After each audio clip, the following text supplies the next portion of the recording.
আসসালামু আলাইকুম। আজকে আমি রান্না করব লাউয়ের চোচা ভর্তা। জানি না কেউ খেয়েছেন কিনা। তো এখানে আমি সাদা তেল নিলাম, তারপরে এখানে পাঁচফোড়ন দিয়ে দিলাম, এরপরে দিয়ে দিব হচ্ছে কালো জিরা হাফ চা চামচ, তারপরে হাফ চা চামচ দিয়ে দিব হচ্ছে সরিষা, গোটা সরিষা। তো এই তো তিনটাই হাফ চা চামচ করে দিয়েছি।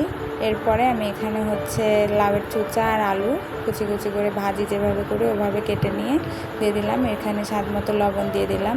ও আরেকটা কথা, এখানে কিন্তু মরিচ, রসুন আর পেঁয়াজ একসাথেই দিয়েছি কাটার সময়।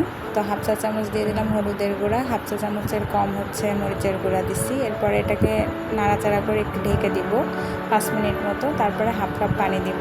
পানিটা যতক্ষণ শুকাবে না ততক্ষণ এটাকে রান্না করব। তো তেল বের হয়ে গেছে, এই তো নামাই নিলাম, হয়ে গেছে এটা। এবার চলে যাব পাটাতে। তো পাটাতে এটা ভর্তা করে দেবে হচ্ছে আমার দাদু, আমাকে সাহায্য করলো। তো দাদু হচ্ছে বাটছে। এটা আপনারা ব্লেন্ডারেও ব্লেন্ড করতে পারেন, কিন্তু পাটাতে বাটার যেই স্বাদটা আসবে ব্লেন্ডারে সেটা আসবে না। পাটাতে যে কোনো ভর্তা করলেই স্বাদ লাগে, এটা হয়তো আপনারাও জানেন। তো এই তো দাদুর ভর্তাটা করে ফেললো দাদু। আসলে অনেক মজা হয়েছিল খেতে। তো এটা যদি গরম ভাতের সাথে খাওয়া যায় অনেক মজা হবে। তো এই তো আমি নিয়ে চলে আসলাম গরম ভাত, সাথে হচ্ছে লাউয়ের চোচা ভর্তা, লেবু আর কাঁচামরিচ। তো এই তো অনেক স্বাদ হয়েছিল, সেই স্বাদ। আল্লাহ হাফেজ।